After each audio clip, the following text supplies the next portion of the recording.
अब हम लोग पढ़ेंगे इंथैल्पी ऑफ सॉल्यूशन।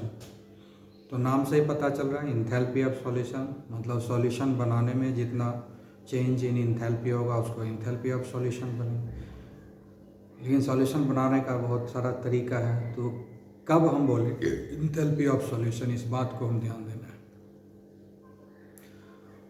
तो सब्सटेंस चीज सॉल्यूट जो है हमेशा 1 मोल ही लेंगे। सॉल्यूट हमेशा सॉल्यूशन कब बनता है? जब सॉल्यूट को हम सॉल्वेंट में मिक्स करते हैं तब बनता है सॉल्यूशन। ठीक है। अब यहाँ पर कंडीशन क्या है इंथैल्पी ऑफ सॉल्यूशन निकालने का? कंडीशन क्या है कि सॉल्यूट हमेशा 1 मोल होना चाहिए, है ना। सॉल्यूट हमेशा 1 मोल ही होना चाहिए और सॉल्वेंट क्या होना चाहिए? Excess solvent. एक्सेस सॉल्वेंट मतलब अमाउंट फिक्स नहीं है। एक्सेस का मतलब हुआ जितना ज़रूरत है घुलाने के लिए उससे भी ज़्यादा हम सॉल्वेंट दे देते हैं। ठीक है। तो 1 मोल सॉल्यूट लेंगे तब जो चेंज इन इंथैल्पी होगा, ठीक है, तब ये बनेगा सॉल्यूशन। तो यहाँ पर जो चेंज इन इंथैल्पी होगा उसको हम लोग लेंगे इंथैल्पी ऑफ सॉल्यूशन। ये पॉजिटिव भी हो सकता है, नेगेटिव भी हो सकता है, कुछ भी हो सकता है। इंथैल्पी ऑफ सॉल्यूशन, ठीक है। मतलब क्या हुआ कि लार्ज एक्सेस ऑफ सॉल्वेंट लेंगे, यानी 1 मोल, जैसे 1 मोल हम ले लिए सोडियम क्लोराइड, 1 मोल सोडियम क्लोराइड ले लिया और उसमें हम धीरे धीरे पानी डालते गया और नमक घुलते गया पानी। और जो चेंज इन इंथैल्पी है उसमें थर्मोमीटर लगा देंगे, उसको ऑब्जर्व करते जाएंगे कि चेंज इन इंथैल्पी हो रहा है कि नहीं। जब तक इंथैल्पी में चेंज हो रहा है उसमें सॉल्वेंट को ऐड करते जाएंगे। जब इंथैल्पी में चेंज होना बंद हो जाएगा तब सॉल्वेंट का एडिशन बंद कर देंगे, थोड़ा और डाल देंगे, उसके बाद थोड़ा बहुत और डाल करके चेक करेंगे कि अब चेंज इन इंथैल्पी होता है कि नहीं, चेंज इन इंथैल्पी होता है कि नहीं। जब हम बार बार थोड़ा मतलब एक्सेस डाल दिए, एक्सेस हो गया सॉल्वेंट, उसके बाद भी जब चेंज इन इंथैल्पी नहीं हो रहा है तो जो चेंज इन इंथैल्पी अभी तक ऑब्जर्व किए थे वही है इंथैल्पी ऑफ सॉल्यूशन। मतलब क्या हो गया? हमने इनफाइनाइट डाइल्यूशन कर दिया। इसका मतलब क्या हुआ कि इनफाइनाइट डाइल्यूशन है। मीनिंग क्या हो गया? एक्सेस सॉल्वेंट का मतलब क्या हो गया? Infinite dilution. इनफाइनाइट डाइल्यूशन हो गया मतलब काफ़ी ज़्यादा सॉल्वेंट हमने डाल दिया है। इनफाइनाइट डाइल्यूशन, इतना हम उसमें सॉल्वेंट डालें कि no more change in enthalpy is observe. इतना हम सॉल्वेंट डाल दिए उसमें कि अब कोई चेंज हो ही नहीं रहा है ना। सॉल्वेंट ऐड करते गए, चेंज इन एंथैल्पी को ऑब्जर्व करते गए, चेंज होते जा रहा है, ऑब्जर्व करते जा रहे हैं और एक समय आएगा कि देखेंगे हीट एनर्जी में कुछ चेंज नहीं हो रहा, ना घट रहा है ना बढ़ रहा है, एकदम कांस्टेंट हो गया। अब इसके बाद कोई चेंज नहीं हो रहा है, जितना होना था हो गया। अब सॉल्वेंट ऐड करते जा रहे हैं लेकिन एंथैल्पी में कोई चेंज नहीं हो रहा है। जब ये सिचुएशन आ जाएगा तो उसको बोलते हैं इनफिनाइट डाइल्यूशन। एक्सेस सॉल्वेंट का प्रेजेंस हो गया। इस समय तक जितना भी चेंज हुआ था इंथैल्पी में उसको हम लोग बोलते हैं enthalpy of A solution. Enthalpy of A solution. लेकिन याद रखना है सॉल्यूट हमेशा 1 मोल रहेगा। 1 mole of solute dissolved in excess amount of solvent till the change in enthalpy is observed. So whatever change in enthalpy is observed, that change in enthalpy is nothing but it is an enthalpy of solution. अब solution बनाने में किसी में temperature decrease होता है, किसी में temperature increase होता है। यानी इंथैल्पी ऑफ सॉल्यूशन जो है, जब सॉल्यूशन बनाते हैं तो प्रोसेस ऑफ रिसॉल्यूशन जो है एक्सोथर्मिक भी होता है, एंडोथर्मिक भी होता है। तो इसलिए इसमें फिक्स नहीं है कि चेंज इन इंथैल्पी हमेशा पॉजिटिव ही होगा, नेगेटिव ही होगा, वैसा कुछ फिक्स नहीं है। पॉजिटिव भी हो सकता है, नेगेटिव भी हो सकता है। ठीक है। जैसे कि एक एग्जांपल लेते हैं, KCl है ना। 1 मोल ऑफ पोटेशियम क्लोराइड ले लिए और इसको हमने, ये सॉलिड है, इसको हमने वाटर में ले लिया, एक्सेस वाटर। तो हमको क्या मिला, पोटेशियम क्लोराइड का सॉल्यूशन। यही रिएक्शन वन है, यही प्रोसेस है डिसॉल्यूशन का, यही प्रोसेस है। तो कितना लिया है हम, सॉल्यूट कितना लिया, 1 मोल। सॉल्यूट कितना लिए हैं, 1 मोल, और एक्सेस ऑफ वाटर लिए, और तब तक इस वाटर को इसमें ऐड करते गए जब तक कि चेंज इन इंथैल्पी ऑब्जर्व होता गया। एक्चुअली क्या होता है कि जैसे जैसे वाटर हम देते हैं, जब ये पानी में घुलता है तो ये आयनाइज हो जाता है, K+ और Cl- में कन्वर्ट हो जाता है। जब एक KCl को पानी में डालते हैं K+ Cl- में कन्वर्ट हो जाता है, ठीक है। और K+ और Cl- के बीच में जो है डिस्टेंस बढ़ते जाता है, जैसे जैसे पानी, जैसे जैसे इसमें वाटर ऐड करेंगे K+ और Cl- के बीच में इंटरेक्शन जो होता है वो डिक्रीज होता है, क्योंकि बीच में पानी का अमाउंट बढ़ते जाता है, डिस्टेंस बढ़ते जाता है K+ और Cl- में। तो जब तक K+ और Cl- में इंटरेक्शन होते रहेगा, चेंज इन इंथैल्पी ऑब्जर्व करेंगे। तो एक्सेस वाटर जब मिलाते जा रहे हैं तो डिस्टेंस बढ़ते जा रहा है। एक समय आएगा जब K+ और Cl- में कोई इंटरेक्शन नहीं होगा, कोई कम्युनिकेशन नहीं होगा, दोनों के बीच में ना तो फोर्स ऑफ अट्रैक्शन रहेगा ना फोर्स ऑफ रिपल्सन रहेगा।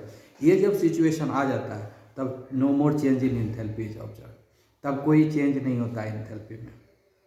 मतलब एक्सेस सॉल्वेंट का मतलब होता है कि हम सॉल्वेंट तब तक सॉलिड में ऐड करते रहेंगे जब तक कि उसका जो आयंस है उसके बीच में इंटरेक्शन, बातचीत, कम्युनिकेशन बंद ना हो जाए। मतलब उसके बीच में ना फोर्स ऑफ अट्रैक्शन रहे ना फोर्स ऑफ रिपल्सन रहे, उस समय तक उसमें सॉल्वेंट ऐड करना है। जब ये सिचुएशन आता है तो उसको बोलते हैं इन्फिनाइट डाइल्यूशन। यानी जब इन्फिनाइट डाइल्यूशन किसी सॉलिड का कर देते हैं तब तक जितना चेंज हुआ इंथैल्पी में उसी को हम लोग बोलते हैं इंथैल्पी ऑफ ए सॉल्यूशन। जैसे इस केस में इंथैल्पी ऑफ सॉल्यूशन जो होगा, इंथैल्पी ऑफ सॉल्यूशन कितना होगा, ये जो है इसमें एनर्जी एब्जॉर्ब होगा, मतलब ये रिएक्शन ठंडा हो जाएगा। जब इसमें हम पानी ऐड करेंगे तो जो पानी ऐड करेंगे, जो सॉल्यूशन बनेगा उसका टेम्परेचर डिक्रीज होता जाएगा। जब तक टेम्परेचर डिक्रीज होता रहेगा तब तक हम उसमें वाटर ऐड करते रहेंगे, डिक्रीज हो रहा है वाटर ऐड करते रहेंगे। जब टेम्परेचर में डिक्रीज होना बंद हो जाएगा तब आप समझ जाएंगे कि ये इन्फिनाइट डाइल्यूशन हो गया, अब no more change in temperature is observed. उस समय तक जितना चेंज हुआ है इंथैल्पी में उसको आप नोट डाउन कर लेंगे, वही हो गया इंथैल्पी ऑफ अ सॉल्यूशन, ठीक है। तो ये आता है +18.6 किलोजूल पर मोल, ठीक है। मतलब क्या हो गया कि ये रिएक्शन मिक्सचर जो है ठंडा हो जाएगा, क्योंकि एनर्जी को एब्जॉर्ब कर रहा है, रिलीज नहीं कर रहा है। तो रिएक्शन मीडियम जो है, सॉल्यूशन का मीडियम जो है, कंटेनर जो है ठंडा हो जाएगा थोड़ा, जितना से स्टार्ट किया उससे कम टेम्परेचर रहेगा सॉल्यूशन बनने के बाद, ठीक है। ये एक हो गया एग्जाम्पल, ठीक है। दूसरा एग्जाम्पल हम लोग लेते हैं,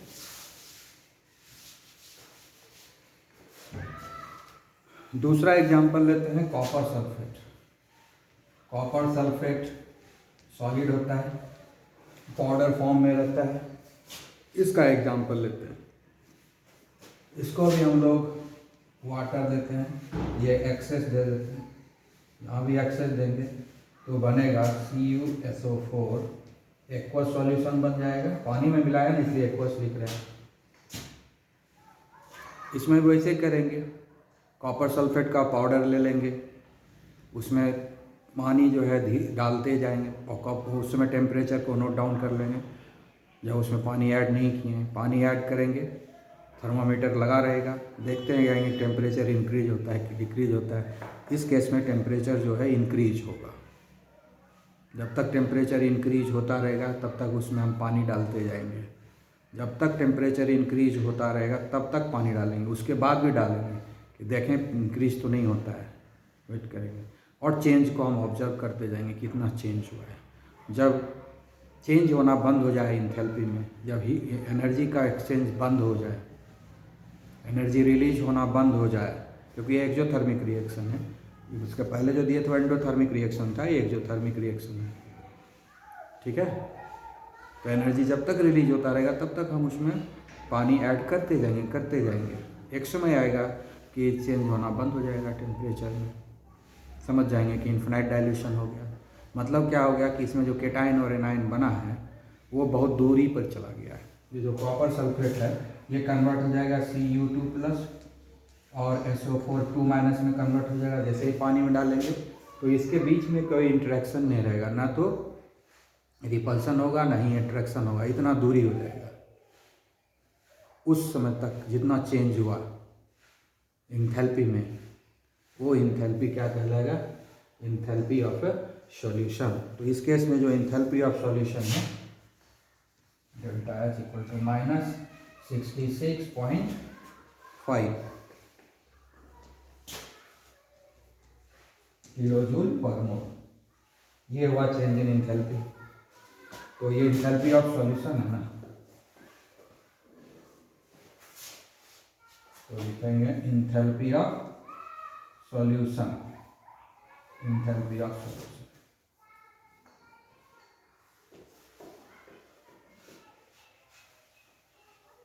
इंथैल्पी ऑफ सॉल्यूशन, ठीक है। तो अब आपको जो है इंथैल्पी ऑफ सॉल्यूशन समझ में आ जाना चाहिए। तो इंथैल्पी ऑफ सॉल्यूशन जो है पॉजिटिव भी होता है और नेगेटिव भी होता है, समझ गए ना। अब जैसे यहीं पर देखेंगे कि जैसे ये कॉपर सल्फेट सॉलिड था, ठीक है ना, तो जो इंथैल्पी है ये पॉजिटिव है। लेकिन अगर हम कॉपर सल्फेट का क्रिस्टल ले लेंगे तो ये जो इंथैल्पी है वो पॉजिटिव हो जाएगा, यानी वो एनर्जी को एब्जॉर्ब करेगा, एनर्जी को एब्जॉर्ब करेगा। तो डिपेंड करता है कि किस तरह का सॉल्यूट हम जो है यूज किए हैं, सॉल्यूट के ऊपर डिपेंड करता है कि वो एब्जॉर्ब करेगा कि रिलीज करेगा, ठीक है। बहुत सिंपल है, ठीक है ना। अभी जैसे CuSO4.5H2, ये एक क्रिस्टल है, ये सिंपल सॉलिड है, और ये क्या है? Crystal, copper sulphate crystal. इसको भी जब हम पानी में मिलाएंगे, ठीक है ना, तो कॉपर सल्फेट का सॉल्यूशन बनेगा, कॉपर सल्फेट का सॉल्यूशन बनेगा। लेकिन इंथैल्पी ऑफ सॉल्यूशन इस केस में जब सिर्फ कॉपर सल्फेट है, क्रिस्टल नहीं है कॉपर सल्फेट का, सिर्फ कॉपर सल्फेट है, तब इंथैल्पी ऑफ सॉल्यूशन जो है नेगेटिव है, यानी एनर्जी रिलीज हो रहा है। लेकिन जब वही कॉपर सल्फेट पेंटाहाइड्रेट लेंगे, हाइड्रेटेड सॉल्ट लेंगे, यह हाइड्रेटेड सॉल्ट नहीं है, एनहाइड्रस सॉल्ट है ना, ये एनहाइड्रस सॉल्ट है, मतलब इसमें पानी नहीं है, तो उसमें देखो इंथैल्पी ऑफ सॉल्यूशन जो है वो नेगेटिव हो गया। अब उसी का हम हाइड्रेटेड सॉल्ट ले लिए हैं, क्रिस्टल ले लिए हैं, कॉपर सल्फेट का हाइड्रेटेड सॉल्ट लिए हैं, क्रिस्टल कॉपर सल्फेट का जब लिए हैं, और उसका जब हम लोग डिसॉल्यूशन किए, सॉल्यूशन बनाए, तो इंथैल्पी ऑफ सॉल्यूशन जो होता है वो पॉजिटिव में आता है, ठीक है, ये पॉजिटिव आ रहा है। एग्जैक्ट वैल्यू हमको अभी याद नहीं है पॉजिटिव में, ठीक है, तो वो पॉजिटिव आता है, इस बात का ध्यान रखना है। तो सॉल्यूट के ऊपर डिपेंड करता है कि वो जो इंथैल्पी ऑफ सॉल्यूशन है वो पॉजिटिव होगा या नेगेटिव होगा, ओके। तो अब हम लोग नेक्स्ट स्टेप पढ़ने जा रहे हैं इंथैल्पी ऑफ हाइड्रेशन, ठीक है। ये जो इंथैल्पी ऑफ हाइड्रेशन है क्या है? एनहाइड्रस सॉल्ट को जब हाइड्रस सॉल्ट बनाते हैं, एनहाइड्रस 1 मोल एनहाइड्रस सॉल्ट को हाइड्रेटेड सॉल्ट बनाने के लिए जो है बनाने में जितना भी एनर्जी का ट्रांजैक्शन होगा, जो भी चेंज इन इंथैल्पी होगा, उसको बोलेंगे इंथैल्पी ऑफ हाइड्रेशन। 1 मोल लिखना है। जैसे कि हम लोग एग्जांपल लेते हैं, जैसे कॉपर सल्फेट लिए हम लोग, कॉपर सल्फेट, ठीक है, सॉलिड है, ये 1 मोल ही लेना है। ये कितना लेना है? 1 मोल लेना है, ठीक है। और इसको जब हम क्रिस्टलाइजेशन प्रोसेस, इस प्रोसेस को बोलते हैं क्रिस्टलाइजेशन, क्रिस्टलाइजेशन, ठीक है। इस प्रोसेस को क्या बोलते हैं? क्रिस्टलाइजेशन। तो क्रिस्टलाइजेशन प्रोसेस करवा रहे हैं, क्रिस्टल बना रहे हैं, ये हो गया एनहाइड्रस सॉल्ट, ये हुआ एनहाइड्रस सॉल्ट, क्योंकि इसमें वाटर नहीं है इसलिए इसको बोल रहे हैं एनहाइड्रस सॉल्ट। तो ये 1 मोल ऑफ एनहाइड्रस सॉल्ट ले लिए और इसका क्रिस्टल बनाएंगे। तो क्रिस्टल बनाने के लिए वाटर की ज़रूरत होती है, कुछ भी कितना भी वाटर का ज़रूरत है, जितना वाटर है ज़रूरत है हमको देना है, उसका कोई मायना नहीं है कितना वाटर लगेगा। इसको मैंने कि क्रिस्टल बनाना है और इस प्रोसेस ऑफ क्रिस्टलाइजेशन करने में जितना चेंज इन इंथैल्पी होता है उसको हम लोग बोलते हैं इंथैल्पी ऑफ हाइड्रेशन। क्रिस्टलाइजेशन को दूसरा नाम बोलते हैं हाइड्रेशन। क्रिस्टलाइजेशन का दूसरा नाम क्या बोलते हैं? हाइड्रेशन। ठीक है, तो ये बन गया CuSO4.5H2O। ये भी सॉलिड है, क्रिस्टल है, सॉलिड से सॉलिड ही हुआ, ये प्रोसेस ऑफ क्रिस्टलाइजेशन। ठीक है, इसका कलर क्या होता है? वाइट।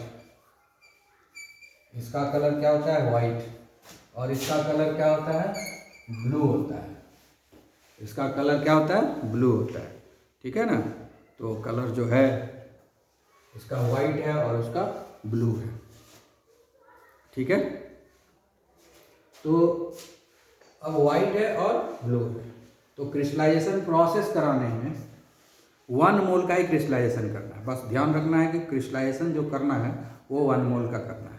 जैसे एक और एग्जांपल ले सकते हैं, जैसे सोडियम कार्बोनेट है Na2CO3, ये सॉलिड है, इसको क्रिस्टलाइजेशन कराने के लिए 10 वाटर मॉलिक्यूल का जरूरत पड़ता है। इसका भी क्रिस्टलाइजेशन कराएंगे Na2CO3.10H2O। ठीक है, ये हो गया वाशिंग सोडा। ठीक है, ये छोड़िए एनहाइड्रस सॉल्ट है, एनहाइड्रस है, और ये क्या है? हाइड्रेटेड है, ये है हाइड्रेटेड सॉल्ट, तो ये भी हो गया हाइड्रेटेड सॉल्ट। ठीक है, यहाँ भी हम लोगों ने सोडियम कार्बोनेट कितना लिया? 1 मोल।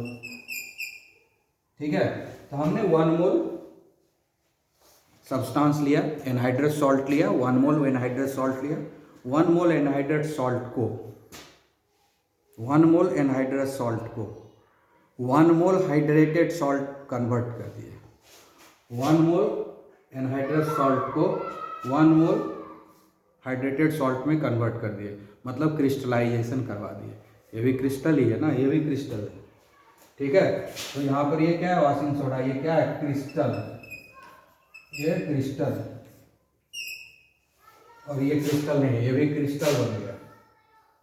ठीक है, ये भी क्रिस्टल है। ठीक है, तो 1 मोल कॉपर सल्फेट है, इसको क्रिस्टल बनाया, एनहाइड्रस कॉपर सल्फेट को हाइड्रेटेड कॉपर सल्फेट बना दिए। तो इसमें जो चेंज इन इंथैल्पी हुआ इसी को हम लोग बोलते हैं इंथैल्पी ऑफ हाइड्रेशन। इसका हम बता रहे हैं कि कितना हो रहा है। इसमें है delta H equal to minus 78.2 kilo joule पर मोल। ठीक है, तो इसको लिखते कैसे हैं? Delta HYD। ठीक है, इसको क्या लिखते हैं? इंथैल्पी ऑफ हाइड्रेशन को क्या लिखते हैं? Delta HYDH। ये है इंथैल्पी ऑफ हाइड्रेशन। ये हो गया आपका इंथैल्पी ऑफ हाइड्रेशन। ठीक है, तो इंथैल्पी ऑफ हाइड्रेशन हमको मिल गया। ठीक है, तो इंथैल्पी ऑफ हाइड्रेशन किसको कहते हैं समझ में आ गया? बहुत आसान समझिए, सब तो इंथैल्पी ऑफ रिएक्शन है, खाली अलग अलग नाम है टर्मिनोलॉजी के हिसाब से। ध्यान ये रखना है कि हमको जैसे सॉल्यूट 1 मोल लिए थे सॉल्यूशन में, उसी तरह से जब इंथैल्पी ऑफ हाइड्रेशन निकालेंगे तो हम जो है एनहाइड्रस सॉल्ट जिसका कि क्रिस्टलाइजेशन कराना है उसको भी हम 1 मोल ही लेंगे। ठीक है ना, तो इंथैल्पी ऑफ हाइड्रेशन का मतलब क्या हो गया कि कोई भी क्रिस्टलाइजेशन प्रोसेस में जितना भी चेंज इन इंथैल्पी होता है उसको हम लोग जो है इंथैल्पी ऑफ हाइड्रेशन बोलते हैं। उसको क्या बोलते हैं? इंथैल्पी ऑफ हाइड्रेशन बोलते हैं। तो इस बात का ध्यान रखेंगे। ठीक है, आए बात समझ में? इसका हमको इंथैल्पी ऑफ हाइड्रेशन अभी याद नहीं है। ठीक है, कभी याद आया तो बता देंगे। Okay, have a nice day.